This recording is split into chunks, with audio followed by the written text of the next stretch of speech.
Друзья, добро пожаловать на наш канал. Сегодня у нас в гостях техноблогер Макси Великолепный. Ему предоставляем слово. Спасибо за приглашение на ваш канал. Сегодня мы поговорим на такую необычную тему, как профилактика краж.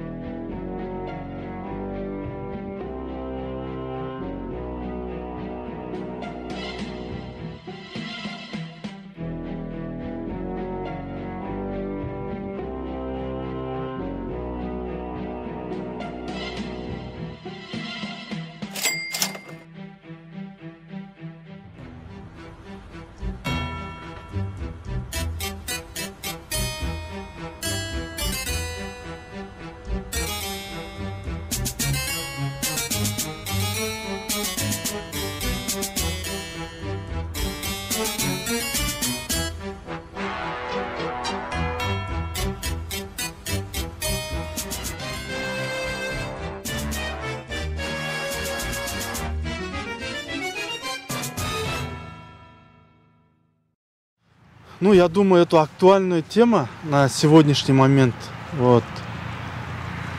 И поэтому я хотел бы немного рассказать, какие есть методы профилактики краж. Да? Как вы знаете, что кражи случаются, ну, если да, вот на практике брать, это вот в частных домах, в квартирах, кражи велосипедов, имущества, в общем, все, что ценно, ну, воры могут украсть. И какие методы профилактики краж, ну, я хотел бы отметить.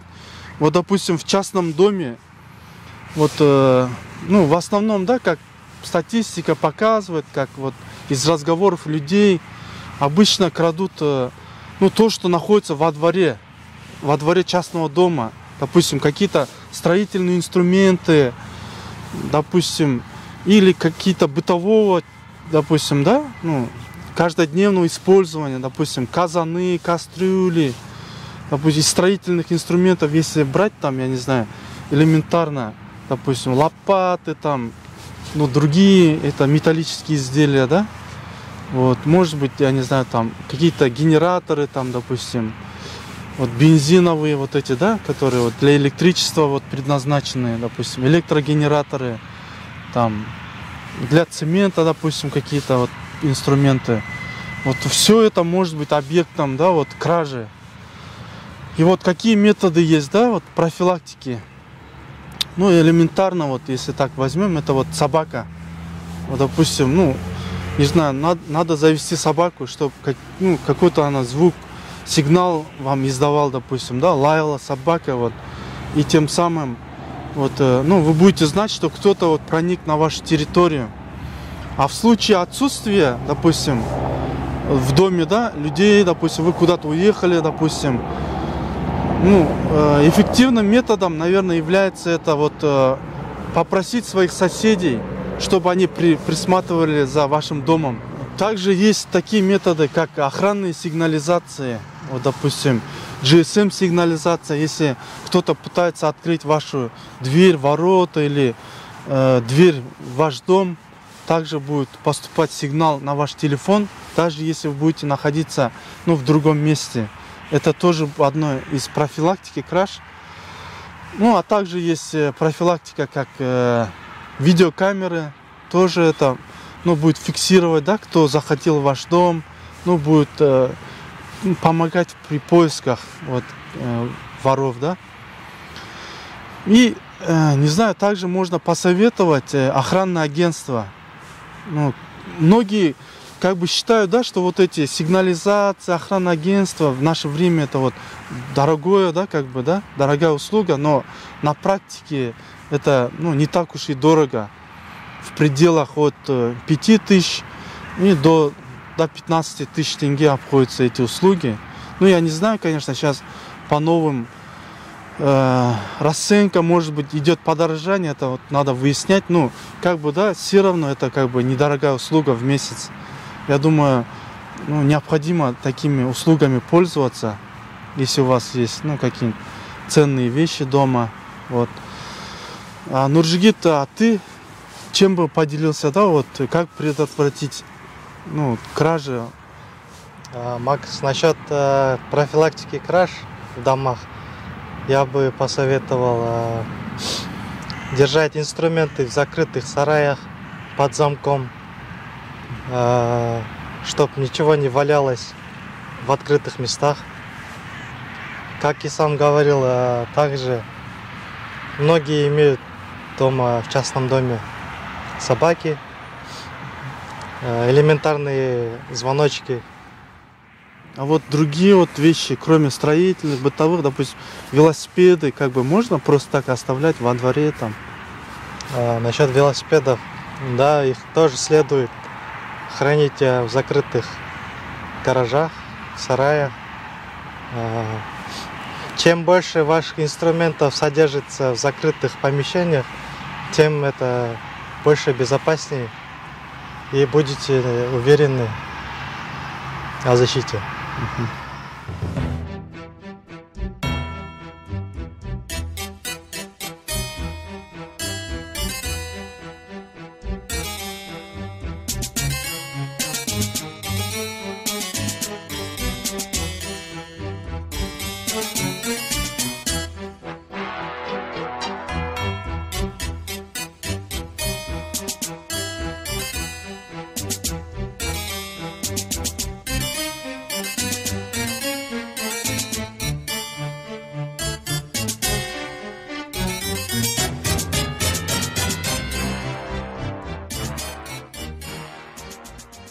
При поездках, да, вот, ну, в отпуск или просто, может, в командировке, вот когда вы оставляете, ну, свои квартиры без присмотра, просите своих соседей также присмотреть за вашей квартирой.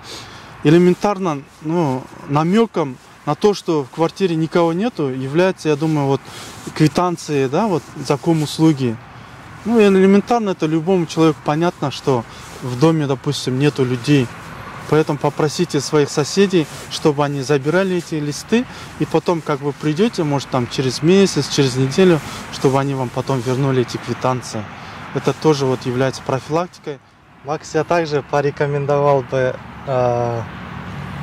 насчет защиты квартиры. Элементарно начнем с детей, чтобы они не открывали незнакомым лицам, кем бы они ни представлялись. Звонили своим родителям, также их ставили, чтобы в известность. Также мог бы порекомендовать перед уходом из квартиры обязательно закрывать окна, двери балконов, где любой вор может проникнуть и выйти из квартиры. И установить надежные замки с 2-3 ячейками.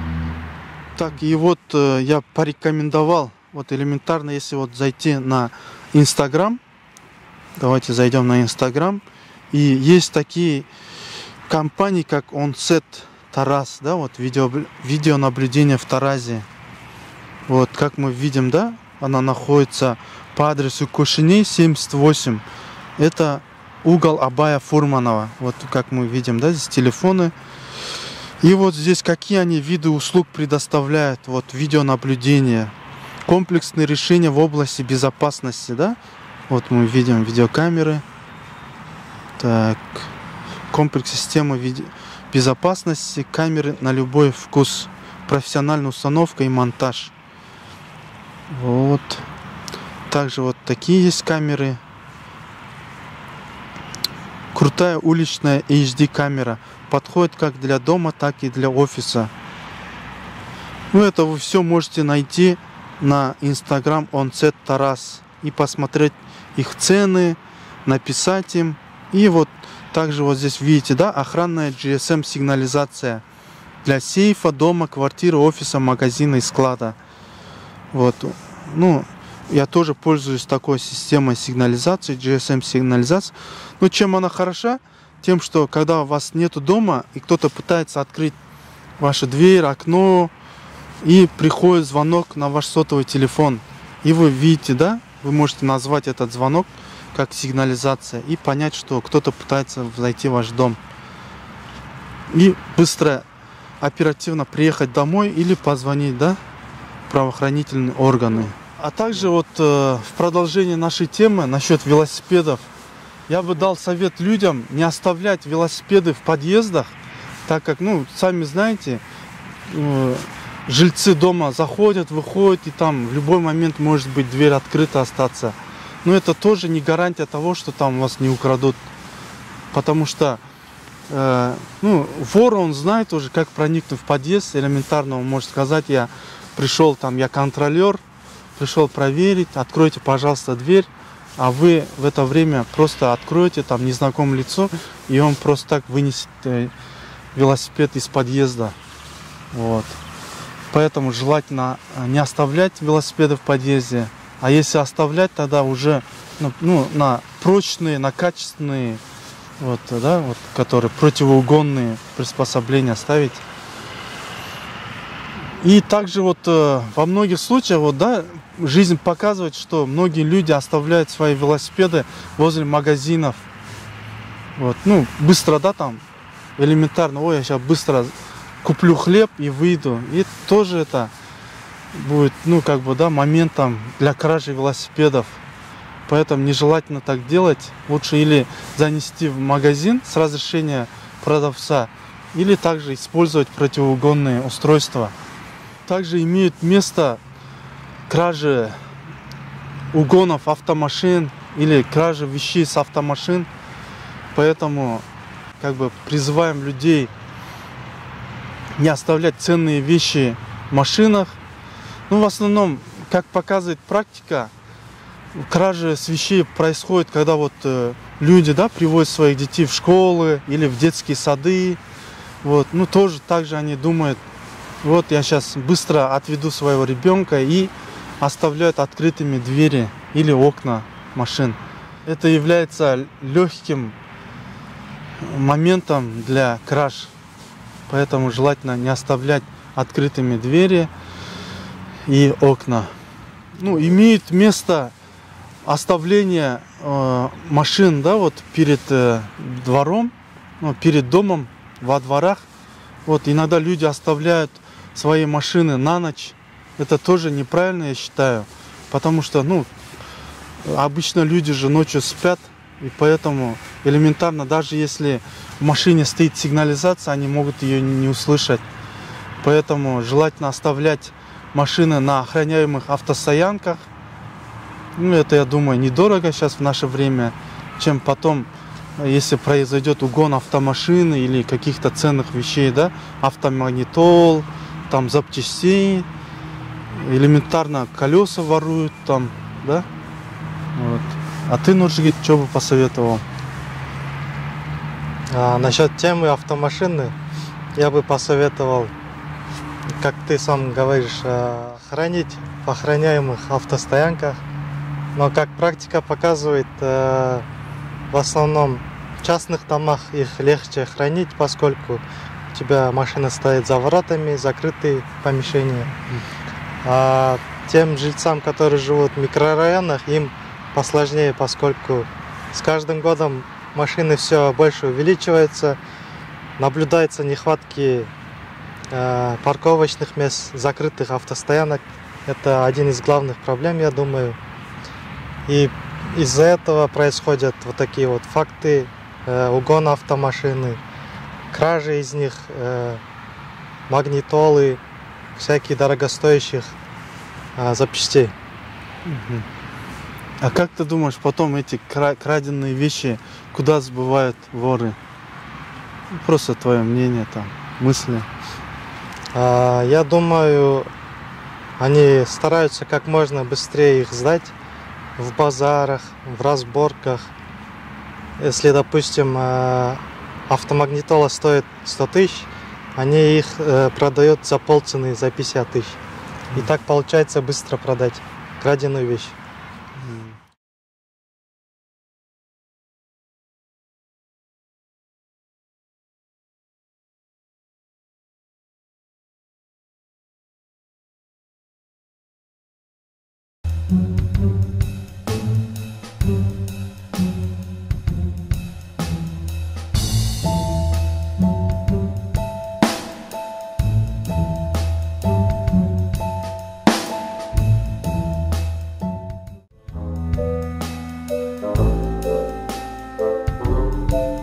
Спасибо.